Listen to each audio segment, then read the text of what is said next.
All right, we're live. Welcome back, everyone. The Learning Love and Wisdom podcast show extraordinaire with your host, Mitch Ping, the philosopher of the world and the universe, here bringing you my special guest today, who may not be named. They're trying to shut her down, but they won't. I won't allow it. Bronny's mission is too big for anyone to fuck with it. We're going to have hashtag don't fuck with Bronny's mission. Welcome back, Bronny. Good to have you. Thanks, mate. I love how you almost dabbed yourself in. My son would be very impressed. Yeah, how's his YouTube going? He's ripped. Hey, he is so dedicated to his physical performance and abilities, and he pushes the limits all the time, and he's loving it. So he sounds like your son. Wow. I know, right? All right, self ownership, creating more awareness around who you are and your identity. It's so funny because whenever we have these chats, I'll be like, Bronny, what do you want to talk about? What should we talk about? And you'll just say exactly what's been on my mind, exactly what I've been going through. Oh, really? Yeah. I've totally just, when you get really grateful and you see the beauty of it. Sounds a bit, airy fairy, spiritual kind of, but just hold your breath for a second, everyone listening. When you actually get a glimpse of the beauty of who you really are and how that nothing's missing. Like, you don't need to. I always thought I needed to have more money. I needed to look better. I needed to be smarter. After this course, after I read this book, after I get a client, there's nothing that you need to do in order to love yourself and see the beauty of who you are. Like, you're on the perfect path right now. When you get a glimpse at it, it's crazy. It's crazy. And Bronny's helped me with that. So I would not be where I am today without Bronny and all of the help that, all the questions, all of the chats and her coming into my reality has helped me see who I really am. So, the quality of your life is a direct reflection to the quality of questions you ask. Not my quote, but something I grabbed a hold of and ran with. And yeah, when you've got yourself over 3,000 questions you ask yourself on a regular, I just have this book and I get through them and I answer them. And then when I'm finished, I'm like, oh, well, that was a month or two. Yeah, back to the drawing board. Add the questions, go through the cycle again. Yeah. Yeah. So after I had that glimpse, it's probably like two weeks ago. Well, I got my dog and I kind of went through this and I realized who I was. I'm like, before I didn't even let my home Labrador I didn't even let him in my room. Now they own it. Literally didn't. Now he sleeps on. Now they go hang out at the beach and they sleep on my bed and shit. And it's nothing to do with dogs, but it's like, what's something in your life that you've just got a hold of, and you're like, fuck, this is completely different to anything I've ever done before. I've taken this next level. I feel so much more from doing this thing or hanging around this person or whatever it is, a job, a partner, you've just got into health, and it's completely changing your identity. And you say, like I say to people, oh yeah, I'm hanging out with my dogs. Oh, you hate dogs. And it's like this weird identity evolution. And when it's just a constant cycle of identity crisis, fucking shit goes horrible and it blows up. And I remember you telling me this, Bronny, how it's like, wow, my whole identity is just shattered. I don't know who I am. And that is where the questions come in, because that blew my mind when you said, my whole world's changing. I don't know who the fuck I am. Identity crisis. I'm like, oh my God, Bronny's like, what's she going to do? And then bang, before I could even ask her that, she's like, so what I'm doing, I've detailed out all of the processes and the journey that I've been on, how I got out of it before, how I help others. Here's the question, and you go bang. So what are some of the questions people can ask when they're having trouble with their identity? Well, first, I'd just like to say that, the space that you're talking about, being able to get clear with what it is that you love to do or having gratitude for something that's in your life now, you've got to remember where we started. You've got to remember the amount of noise that people have in their minds. there was so much for me to be grateful for and so much for me to be present with, but I didn't know how to be present and how to be grateful because everything was such a fucking rat race over and over and over and over again. So I guess it comes with layers, like you start working on yourself, you identify a certain amount of things, and because it's so much clarity for you in that moment, you run with it and you just keep running with it. And then you don't realize that from that clarity becomes more chaos for you to like sort out and then realign. So like, I guess what I'm trying to say is the journey of becoming you is actually, it continues. So what you've learned the first time, come back and learn it again and again and again, because you refine it and refine it and refine it. Does that make sense? Yeah. Yeah. I love that. What was that? Keep going. Well, you threw me off by talking. So what were we going to say? I just love how, because all nothing's created or destroyed. It only changes form, which really means if you're feeling chaos, the chaos is revealing a clarity for you, a direction for you. Yeah. And if you're feeling got clarity, then it's like, oh, I've got clarity on what my goal is. Fuck, there's a whole lot of chaos there for me to deal with and create order out of that chaos to help me grow and evolve and move towards my goals. So you always have clarity, you always have chaos, but some people, what I used to be, like you were saying, how you start the journey with all the noise in your head and you're stuck in, well, I was stuck in the positive mindset. Like, no, I need to be clear all the time. Everything I say I'm going to do, I need to do all of it. And you get stuck in the rigid, stuck mindset. Yeah. So when you said that, your clarity, you have clarity, but it's created a whole new level of chaos. And it's only until you can deal with the chaos that you can evolve and you can face that challenge. If you're never facing a greater challenges, you're not growing. Well, I remember when I used to go through this stage, I call it the vortex of hell. Because you go, oh, I stand for this, I do this, I love this.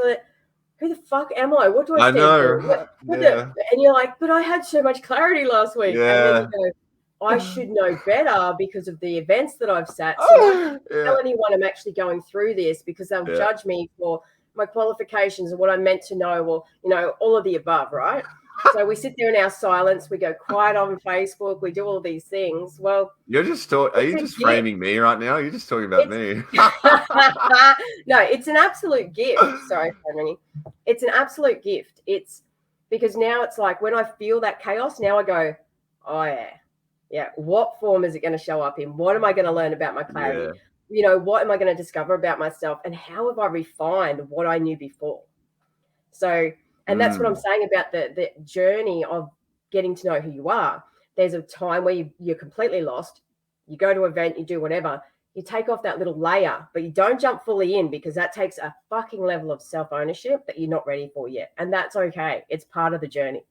And I think for you and me, Mitch, a couple of months ago, oh God, I can't even remember when, we were, I guess communicating with everybody in a way where, not like we were better, but we were projecting like it's easy to get this, it's easy to get that, you should just do this, just do that. But when you really nut down the whole journey, we've got to keep that patience for people's self journeys themselves. And that's why it's like, it's a stage to go through. You've got to go through those stages. You've got to go, okay, now I'm happy with the next bit of information. Now what have I got to do? The same bits of information over again, and then find out who you are again. So it's basically just rinse, repeat. Like it's it's easy, but it's scary because then you find out who you are. And then sometimes people go, well, this is who I am. Does that mean I'm with the right partner? Does that mean I like doing what I've been doing for this long? And, when people have dedicated their lives to doing something out of tradition or beliefs or, to please their partner because they don't know who they are. So, their partner's giving them critical feedback about wasting money on, fashion or whatever. And then they go, okay, well, I only make decisions that makes him or her happier to avoid the conflict. But then you've got this internal war of now I've got low self-worth. Now I don't know how to speak up for myself. Now I'm just a shell of myself. Yeah. And, to then step into an event where you're like, I'm a shell of myself. Hi, pretty sure I'm fucked up. Like, nobody's fucked up. Like, Yeah. I know that, it's never to improve yourself. It's always to find out who you truly are at your soul, your core. And so it is never, you are who you are, and that's exactly who you're meant to be.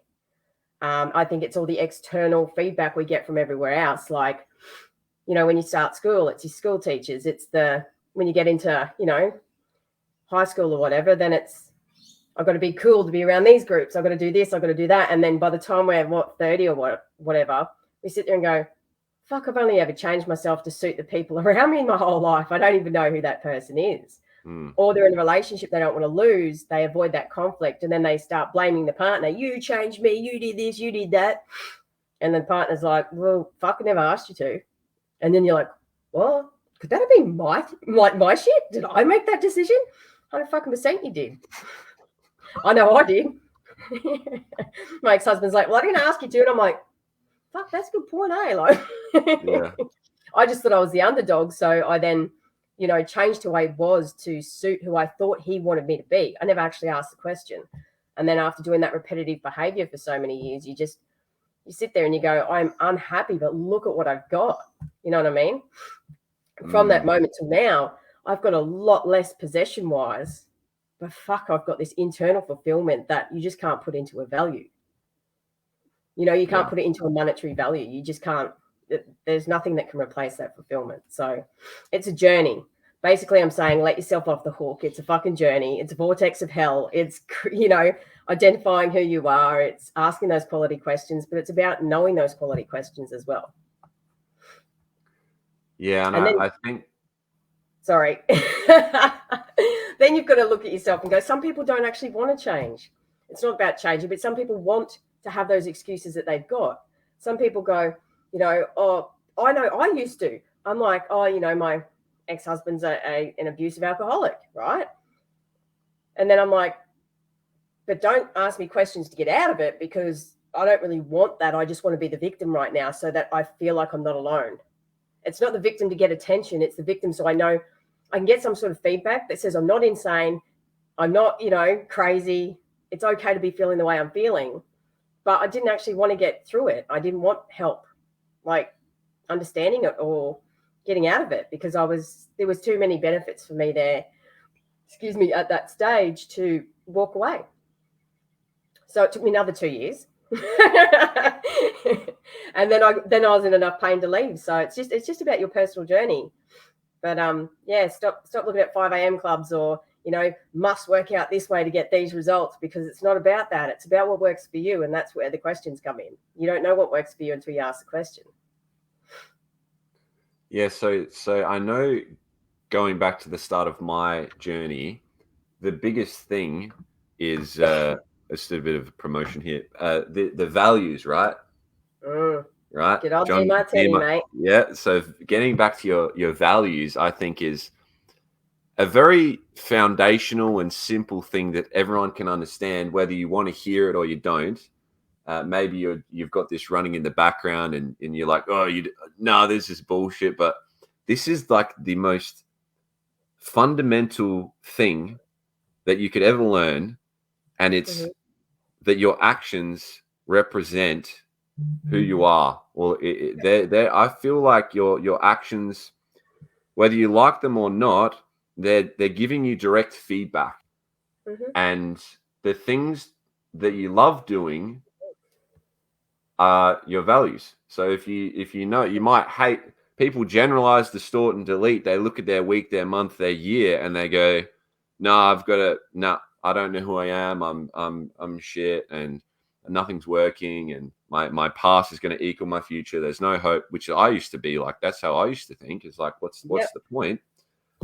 So then you go, okay, let me stop bullshitting myself here and generalizing and kidding myself here. What do I actually love doing? And this was the very start of my journey. Before I read any books or did any courses, I was working at Woolworths, and I was like, fuck, man, this is got to, like, how long am I going to keep doing this to myself? This is not like, I'm not doing anything. Like, I just feel so unfulfilled. Like you said, I had these possessions, but I didn't have that fulfillment. I had a really hard conversation with myself. What do I actually love? What's the thing that gives me the most amount of fulfillment? You know, I asked that question, but just in a different way back then, because now I've learnt. Yeah. So I'm like, what's the most important? I'm like, I love working out. I just love going to the gym. It's a release for me. I feel good. I look good. Right? It's going to get me girls. It's going to get me fame. Is what I used to think. Remember right? that phone call. That's what I. That's what. So brought you off that pedestal pretty quick. So I was like, okay, let me become a PT. And that was the start of learning about my values and that journey. And it just kept building and building and building. So it's very simple. We don't have to overcomplicate it. It's like, what do I like doing the most? What gives me the most amount of value? And start figuring out a way to schedule that in and prioritize it. So going. Sorry, go. Yeah. Oh, you asked me. I'm curious. I was going to say, you said something about working at Woolworths. I just wanted to jump in and say, it doesn't matter that you're working at Woolworths. Working at Woolworths could be something that is your highest dream. Working at Woolworths could have been a stepping stone while you're, building finances to actually create what you wanted to create. So it's just your judgment about what you thought people would think of you working at Woolworths that actually made you think, oh, what am I going to do working my whole life? Well, you know what? Some of the regional managers get a lot of fucking money. So if they're money driven, or if they're team driven, or if, the quality of food is something that's actually high on their values, and they could be working that job and loving that job. So just thought I'd throw that out there. Yeah, there's nothing wrong with, I don't care if you want to be the best, a garbage man for the rest of your life. Just be the best fucking garbage man in the world, mate. Make sure everyone knows you as that fucking identity. That's so funny you say that, because I have a memory of telling my cousin, and I was, like you said, I was down in the dumps and saying, oh, I'm a piece of shit. I only just work at Woolworths, right? And I told my cousin that. He was a bit older than me at the time, and he goes, hey, what do you mean, man? What do you mean just, well, that's a good job, man. Like, I've been a tradie. I've got a sore back. All I do is drink beer. Like, you're in you have no idea. And I was like, oh, that was weird. So yeah, at the start of your journey, what were the key questions that you asked you? How did values come into it? And tell me, the 2 years that you went through before you took some real action. Well, you know what? Those 2 years were very, they were necessary, because the only reason I looked into being a better person was to be a better person for my family, to be a better wife for my husband, because every bit of feedback I was getting was that I wasn't enough. So that's the only reason I went and searched for more, right? I knew there had to be more. And then I got this addiction, a great addiction. Everyone says addictions are bad, but what the fuck's an addiction? Yeah, I got this addiction to human behavior. And since I realized my little addiction to human behavior, it's become quite magnificent now. And now all I do is map human behavior and link human behavior. So someone tells me they've got a challenge, I'll go, well, here's where it stemmed from. It's got to be one of these. And my head just maps it out. Now I'm like, and, moving forward, this is what it will look like if you don't, do something about it now.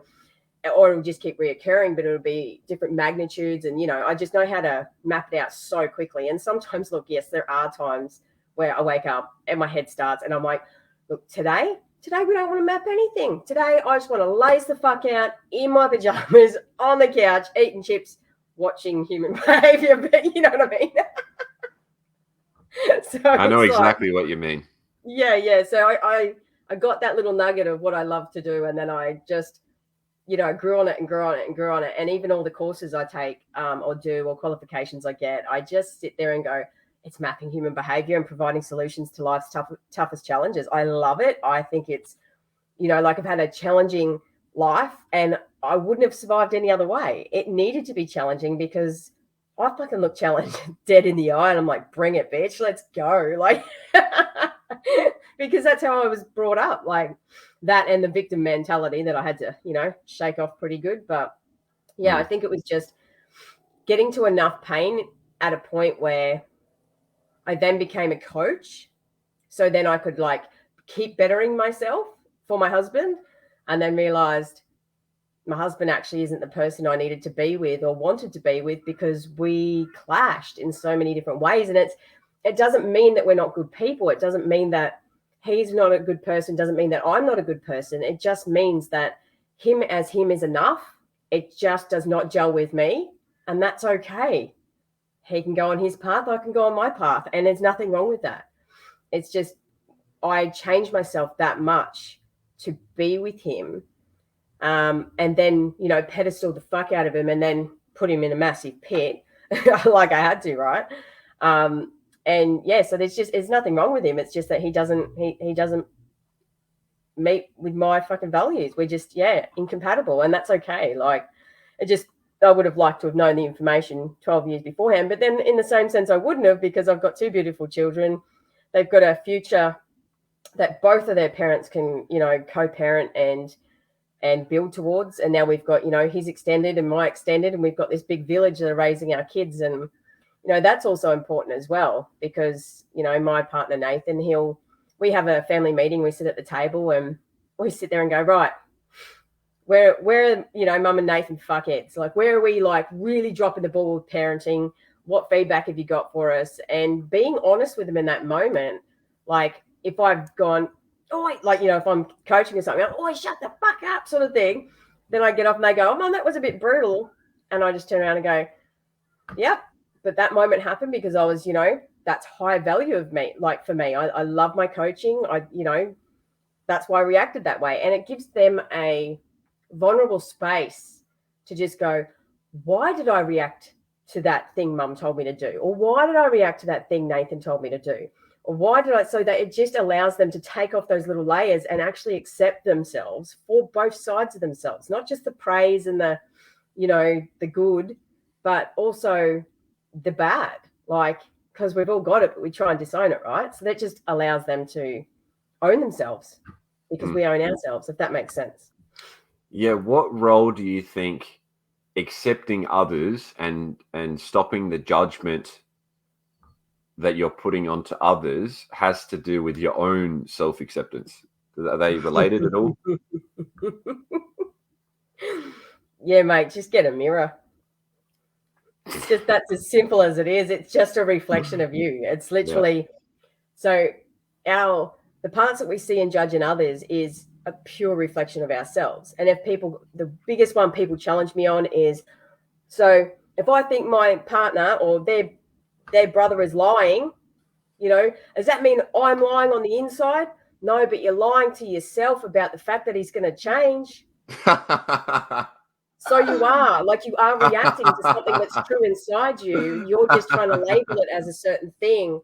So it's everything externally that fires you the fuck up is either attacking your highest values or it's just a reflection of you. Either way, it's a reflection of you anyway, but it honestly, you only see it because it's a reflection of you that you decide.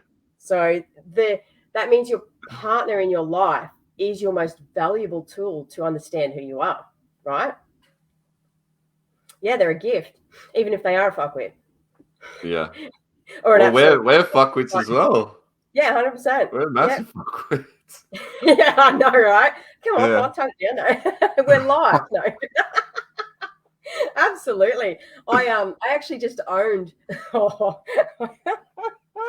I, as you know, just finished an event with Dr. DeMartini, and I owned being the Grim Reaper. Killing off things. Yep, I owned it right you're down a serial to killer. Actually, you probably shouldn't say that because you get more banned. Oh, mate, just add it to the list. Psychologically, metaphysical Grim Reaper. Yeah. Taking dead souls and turning them into light. Yeah. Well, that was look, there was a long-winded way that we got to that, but it actually collapsed something massive. And I'm not sure if you can tell, but Bronny's a little bit different. I'm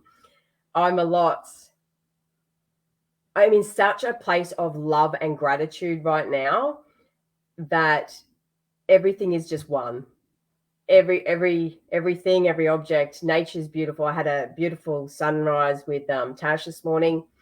and just sitting there and like the energy, like the world's just gorgeous. It's absolutely gorgeous. And no, I don't fill my head with all the news and, oh, there's 10 killings here. Well, guess what? There's 7 billion people still alive. And that's what I focus on. So, yeah, it's just life's beautiful right now. I did a few DiMartini methods over the last week, and I'm now doing them that fast that I can do a couple of days. So I think I need to slow down just a little bit because I felt like floating, like I'm just one. So it's cool. I know that's going to sound so retarded to so many people, but I totally feel you, because I was at just a casual 7-hour beach walk with the dogs yesterday. Yeah, nice. And I was talking to people, and I would talk to people, and I no bullshit, I'd look at just some random old lady, and I was like, hey, how you going? And they would say, oh, you have amazing dogs. And I'm like, thank you. And I just have no words. I'm just looking at you like, wow, you're so beautiful. Like, your dog, it's so nice. And there's no words. So I know what you mean. It's like airy fairy kind of like, how do I describe what's going on? Nothing makes sense, but everything makes sense. And it's just love. Yeah. But yeah, like we keep saying, all of that is created from the noise that's in your head. And something you said before, where it's like, if you're feeling like a fuck up or an idiot, or you're resenting the people around you, or you're not feeling like you're on the right path, what role does hope, faith, belief, because you said, I just knew I wanted more. I knew I wanted more. But when you're in that dark hole, it's hard to believe that there is more. So what role does like faith in yourself, belief that things can get better, belief that things can change, like what role does that play a role? I don't know why I see this differently now, but when you say hope, faith, and belief, that's exactly what's holding you back, because you have hope in others, faith that they'll rescue you, and belief in the shit they believe in. So the point is, once again, you just don't know who you are and what you stand for, because you've changed and altered your belonging for other people for your whole life.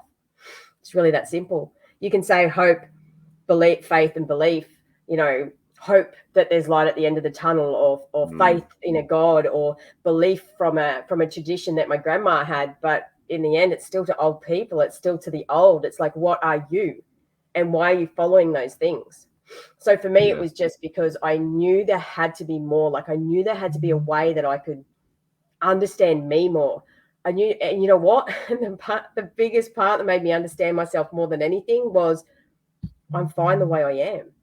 Like, I don't have to rid myself of half of who I am by pretending that I'm not evil, and that I'm not manipulative, and that I'm not, judgmental, and I'm not this and I'm not that. Like, we're all everything. And it's when you get to the point that you are that you actually go, okay, now I've got to find out more. And that's what I love about the effects of myself and Nathan being on this journey. And Sean's on the journey, my ex-husband, in his own way, in a different way, but supports whatever we do. So I think the beauty of that is that the kids can just be them. They don't have to go, oh, I've got this anger, and anger is bad. No, fuck off, anger is not bad. I can clean this house in an hour, top to fucking bottom, when I'm angry. Just look at Mike Tyson. Yeah, right. Like, Mike Tyson. You know what I mean? Like, there's benefits to everything. We're just told that to be angry is wrong, to be reactive is wrong. Well, how about we get to the source of the reactive? Is it because your true self is being challenged that you're reactive? Is it because there's a trauma that keeps playing back that you don't know how to communicate? Every bit of abuse or anger comes from lack of communication, either within your values or from a trauma, and when I say trauma, look, heaps of people describe that in so many ways. It could be our brain takes snapshots, right, of moments, events in our lives. And you're at a barbecue, it could go for 9 hours, like, a couple of bevies around the fire. We're all there for a few hours. It's not going to take every snapshot, but what it's going to do is the conversation that hurt you the most, or the part that made you doubt yourself the most, is going to be right in front of your face, and you're going to remember that. And if it's someone that had a go at something you love, you're going to be like, oh, is that fucking dog going to be there this time? You know, like, you know what I'm saying? Like, as if we haven't all said that, but you know what I mean? Like, you're like, oh, that person's, I'm not going. Or you're really excited or enthused about going to like a party or hanging out. And then like just before you find out someone else is going to be there and you go, uh-oh. Yeah, right. That fantasy is crushed now. I don't want to go. Yeah, but then you create a false positive that because that person and you had a run in the last time, you've now created a false positive that it's going to be the same way this time. And then you create this behavior rather than just being self-ownership and going, yeah, oi, Brazzy, not coming, man. I don't like the energy that's there. I'm in my lane at the moment. Thank you for the invite, but right now I just don't need the external noise. You know what I mean? Like, and then you have to do the self-ownership. You know what I mean? Like, you've got to sit there and go, okay, what is it about that person? Why am I intimidated? Do I just not like the conflict? If I don't like external conflict, where's my internal war? You know, like all of these things, you just go in, my head just goes off in fucking questions everywhere. But yeah, it's just about understanding why. It's okay. People are just told that it's not okay. It's not okay that you don't like my mother. Fuck off. Yes, it is. Until you like yourself, how are you meant to like anyone else? Really, that's all it comes down to, because they're a reflection of you. There are parts of you that you have been told aren't good enough, or they're parts of you that's displaying a behavior that you have to judge, because if you don't, then your husband's an all right person, right? So you've got to make a big thing of it. Does that make sense? Or husband or wife. I should say slash, because apparently I'm all about the men. Get the pronouns right, Bronny. Hey? Get the pronouns right.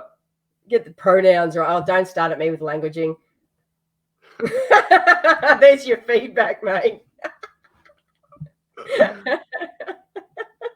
So let's talk about the journey of your events, and because I know you did, you've been doing these events, these weekends where we get in there and really soak up the wisdom of all of the pain and the challenges and the shit that you've been through. You've just converted it into a fucking 2-day thing, which just mind blowing. The amount of people that were gobsmacked by your, like, so Brian, you haven't actually answered all of these 3,000 questions on your own, though, have you? You just kind of Googled them and put them in.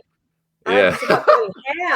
How the fuck am I meant to go and create a course? Not that I give everybody 3,000 questions in the course. That it's just some people are like, yeah, not going to answer that. Fuck that. Like, you know what I mean? But I do have about 600 in there. But it's also about, you know what? If you've got that question right now and for you don't know that question, that's okay. Go to the next question, because that's your first script of you. And then print it out again and do it again, and then print it out. And then one day you're going to sit there and go, fuck, I answered all the questions, and I answered it to a depth that I've not even realized yet. Because the questions and you can see the progress. Yes, and it's all about the quality questions. Oh, if you ask a non-quality question, then you're going to get a shit answer, and then you're going to stick in that loop and still think you're not good enough for anything. So with my 2-day event, it's like, it's actually evolved. Obviously, it grows. I've had it. This will be my third time. God. All of the days just, roll into one. But it's my third time teaching it, and it's completely changed. It used to be about journaling and being able to dump all of your thoughts on paper. Now it's just a whole new level. It's just, there's some writing techniques in there, but it's nothing about journaling. It's all about, you know how people go, here, do the work. What the fuck is the work? This is the work. It shows you how to identify your work. It shows you the most common problems in relationships. It shows you why you go through a plateau. It shows you how, it asks you quality questions about why you perceive you're not reaching your goals. And then it shows you step by step how to identify why you're not, but then gives you the solution on how to. So it's like, it's just like, I can't even put it into words, because it just dissects where you are and then plans out where you want to be, but from your answers, nobody else's. And you don't have to share it with anybody, or you could share it with the world. It's entirely up to you. Yeah. I feel like that for me has been my greatest, I was saying before, I say your actions will represent, and then you go back and say, what actions did I do this week? What actions did I feel fulfilled from? Yeah. And one of the things is because I'm always like, oh, I've got to post content, or I've got to say the right things to the right people, and all this kind of thing. And I get it's that noise that's created in my head. But when I ask these questions, and I do, I do the work, I do the identifying, I work through the quality questions, and I get that glimpse of who I am. There's no like, it's not even a thought of, oh, how do I share this? What do I share? What do I say to people? It's just like you just authentically express who you are, and you know what to say and how to say it, when to say it, and it's like it's such a simple thing to just figure out who you are, and your actions will figure themselves out, really. It's kind of like the he who has a why can figure out the how, sort of. Where's the meaning? What's the point? Sort of. Another thing people say to me is, oh, I can't even possibly get to your level, so I'm just not even going to try. The only reason I'm at my level is because I'm authentically being me. Questions, mind mapping human behavior, linking human behavior, finding solutions to life's toughest challenges. That's me. That's who I am. It doesn't mean that your journey's going to look the same way, but obtaining tools to be able to even start your journey is, to find out what side of it is for you, what is and isn't for you, what lights you the fuck up, and when did your fucking spark get when did that light go out? When did your lit get fucking like put out and shit? Like, because one thing I know is that I've always been very sporty, like gymnastics champion in New Zealand, fucking love the shit. I loved getting the ultimate performance out of my body.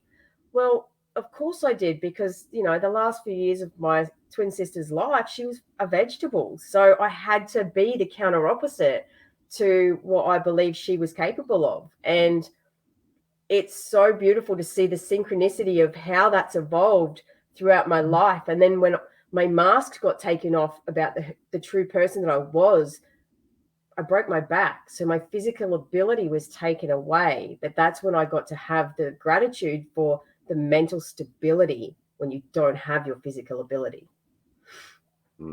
Yeah. So it was, oh mate, it's been a divine vortex of I can't say how when it's divine, of synchronicity. There you go. All of DeMartini's words straight back at you. I just spent 5 days with him.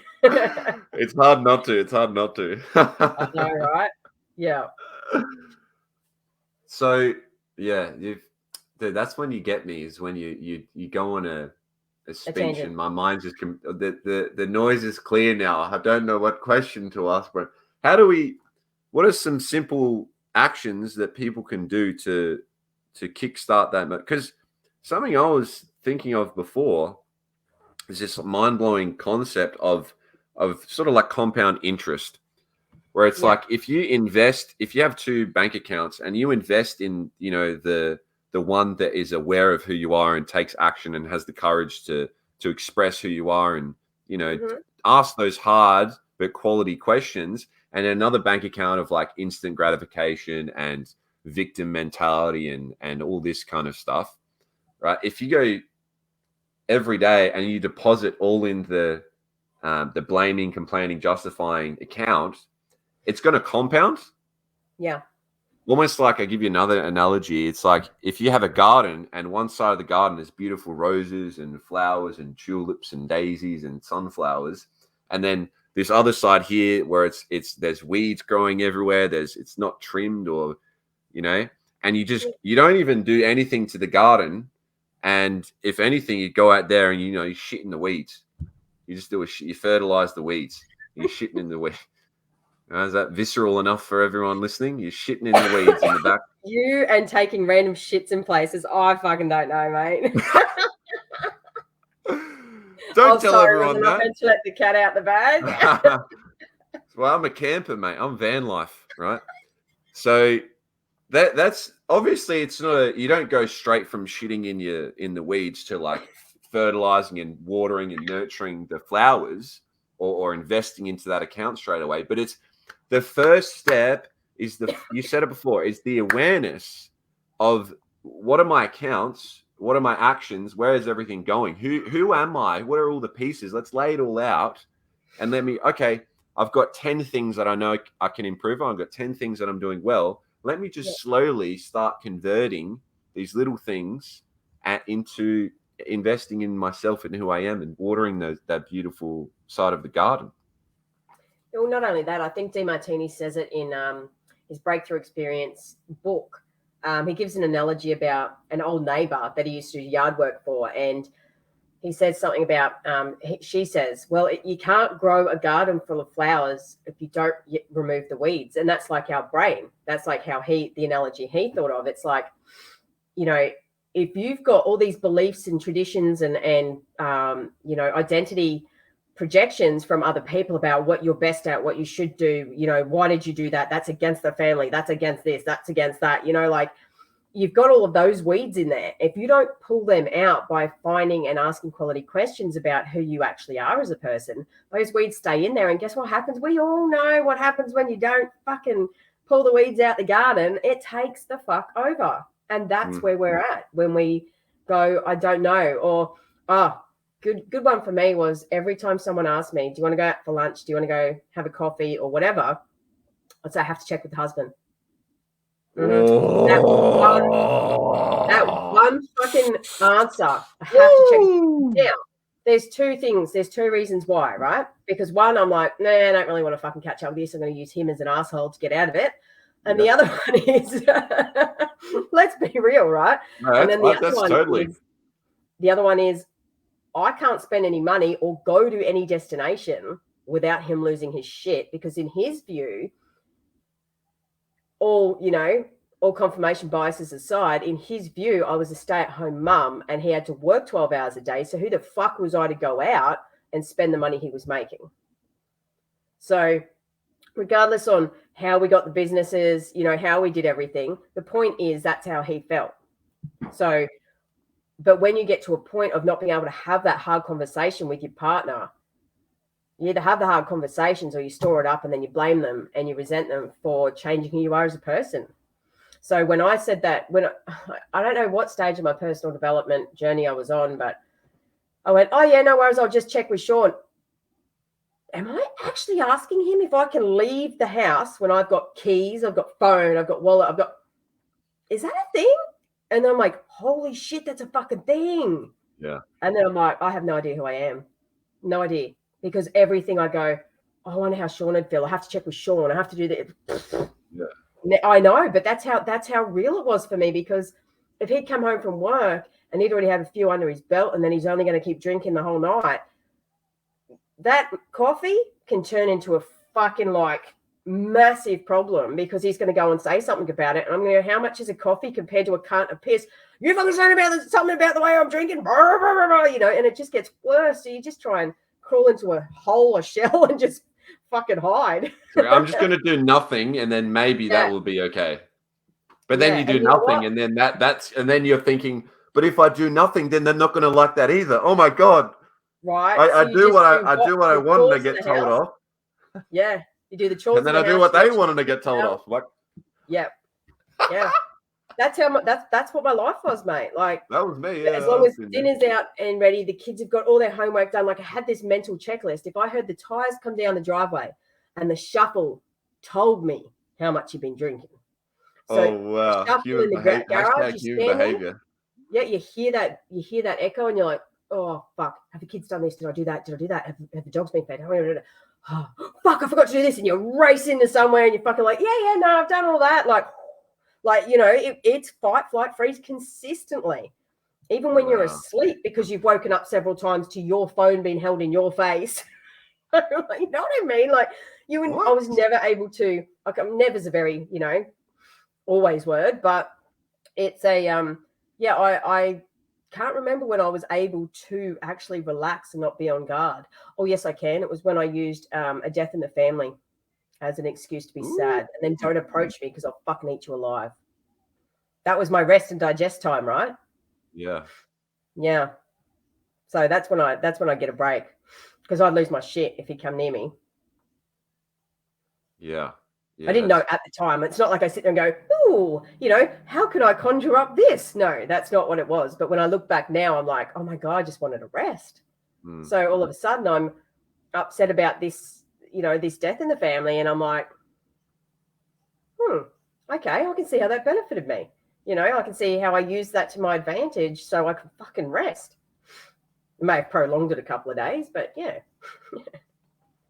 Yeah, I think that's such one of the questions that I love, and this is I want to first explain. This is an extremely difficult question to answer, even for me. And I've been doing this for a couple of years, and I've really followed this concept and this way of living in philosophy or whatever. But it's like something absolutely horrible happens, or I'm looking back at a past memory that I think is really, it's all bad. It's horrible. I don't want it to happen again. No, this sucks. And I go, okay, what's the benefit of that? How is that helping me to understand who I am more? Mm-hmm. And if you can like binge eating, or what's another one? I'm in a shit unfulfilling relationship, or there's been a death, or how is this helping me? How is this? What's the benefit of it? And then you get to those questions like, oh shit, it gives me a break from my abusive husband. Shit. Yeah. Yeah. And it's not until, and you see it when we work with clients and we see they're like, nah, no benefit. Okay, keep going. What's the benefit? And then the light comes back in their eyes. And you're like, you've already written down the answer because you know where it's heading. I go, oh, hang on a sec, and I write it down and I turn the page if they're sitting in front of me at the time. Like, I'm like, nothing. They give me the answer, and I'm like, you mean that one? And they're like, yes. And you got it like 5 minutes in, and they're like, why do you do that? Why don't you just tell me the answer? It's like, I can't tell you the answer because then it feeds my self-worth, not yours. Yeah. If you find the answer yourself, if I go la la la la la, that's the question, and the questions are the answers, because the questions bring the information from the subconscious storage in your mind to the prefrontal cortex. The questions are the answers. That's why they come forward. It's like you have the information. It's all in there. To ask you the question for you to identify it, your self-worth is built, because guess who found their own fucking identity, their own reflection point, their own drive? You. There's coaches out there, and look, I don't know if it's they've just never been taught a different way, or they haven't done enough work on themselves to be able to actually recognize it. But some coaches will actually give you the answer. And if they give you the answer, that means they want you to get the progress more than you do. Sometimes not, but they want you to get the progress so that you can toot their horn. But then you become in debt to them, because all you think is you need to reinvest and invest and invest in them. And that's because you put your self-worth in their hands as if they've got the answers. That is somebody, your identity. That is somebody that is charged in their own life, and they're directing you towards where they want you to be. That is dangerous in a coach. Look out for it. Seriously. Yeah, that's the biggest thing in coaching. Yeah. And people go, but I can't find the answer. I'm like, well, I'm just going to sit here and ask the question with different languaging. And they go, oh, I love it when, rah, and they're like, oh, wow. And I'm like, what's that exactly? Because you've just got to, if their brain understands a certain verbiage, it's going to be like, I know what you're trying to do here. No, thank you. Shut down. And I'm like, oh, yeah, I see you. Yeah, mm-hmm. Then we ask a few different questions coming from different angles, and the brain's like, tell you all about it. It's this and this. And you're like, like, so you've got to be able to recognize what the brain's activity is doing while you're coaching, how to identify it, know the patterning of the neurocircuits that are firing off at that one time, right? And then knowing how to crack the fuck into it and get them the result anyway. But the first thing you've got to ask them is, do you actually want to be here, or do you have too many benefits to fucking this thing that you actually don't want to work through it or collapse it? Yeah, and I think coaching is another way to say teaching or leading or helping people, really, I think. is Mm-hmm. if you're a mum or a dad or at work, or you don't want to create people that are, I don't want to say you don't. I don't think it is wise if you want to master your life to create people around you that are dependent on you, because then you have like a bunch of, you just don't, why don't you want people who are dependent on you? Right? Because I already ran a trade company. I don't need a grown-up fucking childcare center. Yeah, there you go. There you go. I don't need that. I need people that are going to get into pain, ask for my help, but then sit there enough and then send me the result they got because they did it themselves, because they're becoming independent to their own results rather than relying on me. And so much and more some, fulfilling. you know what? Some people don't talk to me through that. They go, you weren't available for me and I needed you here. And I'm like, oh, sorry. Was I not allowed to sleep or be with other clients? And they go, but I'm so glad you did, because this is what I learned and this is what I did. And I'm like, oh, okay. Oh, there's benefits like, to me not talking to you. Oh. Well, they're like, you bitch, because they're like, you fucking did that deliberately. And I'm like, oh, no. And it says at the last part on my notes of their coaching, next time they call for help, leave them in their silence for at least a couple of hours before you reach out. Because how are they going to learn their independency if I don't? They're always going to be reliant on me, and that means I'm a shit coach. They need to be able to do and duplicate what I teach them over and over and over again. If I keep rescuing them, they're not going to get there. Yeah, and if you have dependent people on you, they're not independent, they're not being themselves, and the most value you'll get from other people is when they realize their own identity. Yep. That's exactly and they help you grow. I'm more of myself. I help them grow. They become more of themselves, and their values just. Yep. Mm-hmm. And when someone calls you in tatters and goes, "Oh, I've got this going on," you're like, "Welcome to the vortex of hell." Yeah. We all float down. Awesome. Oh, really? That's what happened. You're like laughing. You're like, don't laugh. It's like, no, it's time for growth. Oh no, look. Any of my clients are ringing me like that. They 100% know I'm laughing, because I'm like, awesome. Or I'm not really laughing if they're in lots of pain. Obviously, I gauge the situation. But they're like, "Oh my god, I don't know this, I don't know that." I'm like, better quality question. Who is that now coming from? How have you refined that information? What are you looking forward to finding in this chaos right now? How are you going to turn it into clarity? Who do you have to speak to?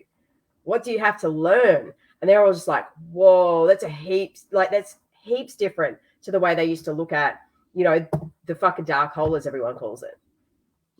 I got into this hole, man. I couldn't get out.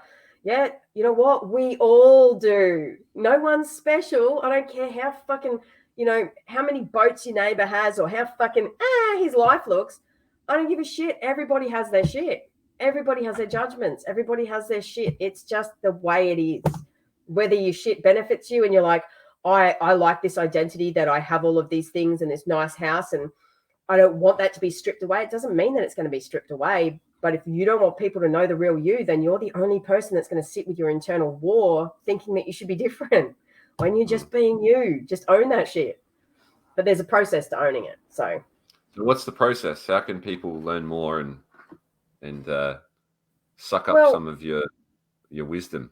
Well, it's not even just about sucking up some of my wisdom. I've got an event at the end of this month, August 20 and 21st. So next weekend. But it's not even just about working with me. It's about go and do your research around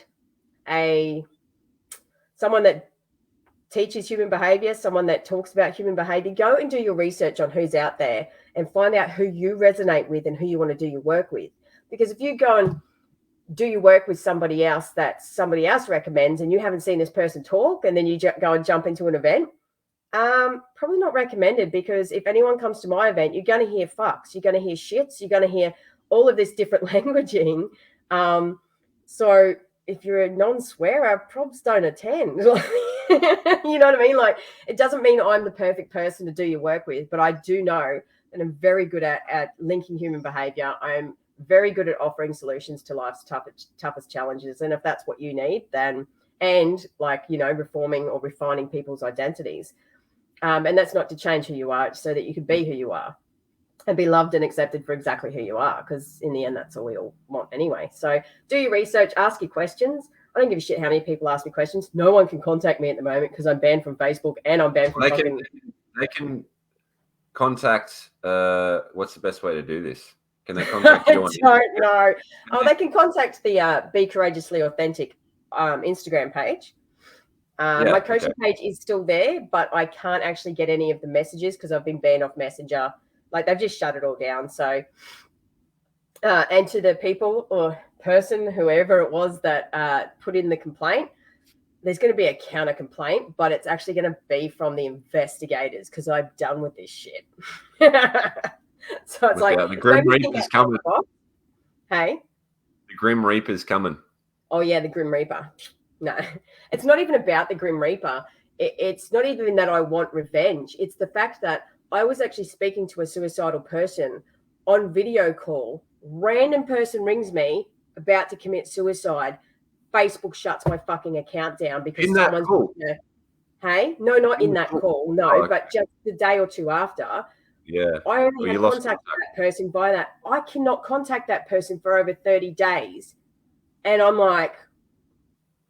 If he dies, that's why the investigation's going down. Because my platform and what I do on that platform is so much more important than anybody's beef they have with me. Anybody that just wants me off the fucking... If you want me out of the human behavior industry, dreaming. Like, you can try as hard as you want. I ain't going nowhere and never will. It's taught me to, like, think outside the box. And it's taught me to ask for, even if people randomly video call me because they've been told I'm the person to talk to, while about to, do something to themselves, get their fucking mobile number in case it drops out, because you never know who's going to be a dickhead and get me banned off Facebook for false allegations. So it's taught me a lot. It really has. And what do I do? Refine and come back stronger. Yeah. Head down, bum up, learn, break through all my own shit.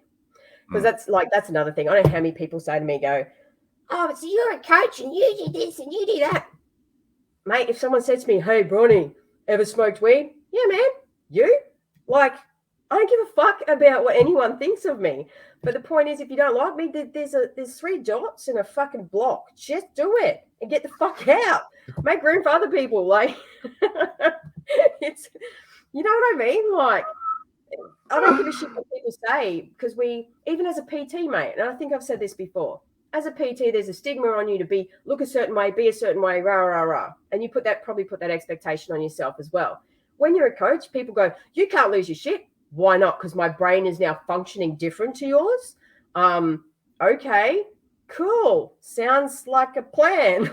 Like people put these stereotypes on us to not lose our shit, know better, do this, do that, but you can't change reactive behaviors. Excuse me, none of us wake up in the morning and go, hey, I'm going to fuck someone's shit up today. I'm going to lose my shit at my partner today. I'm going to yell at the kids. None of us do that. None of us. And you know what? And if you wake up and you do that and that's your goal in life, go you. You know what I mean? Like, but you don't sit there and say, wake up in the morning, I'm going to do this, I'm going to do that. But it fucking happens, and it's okay that it happens.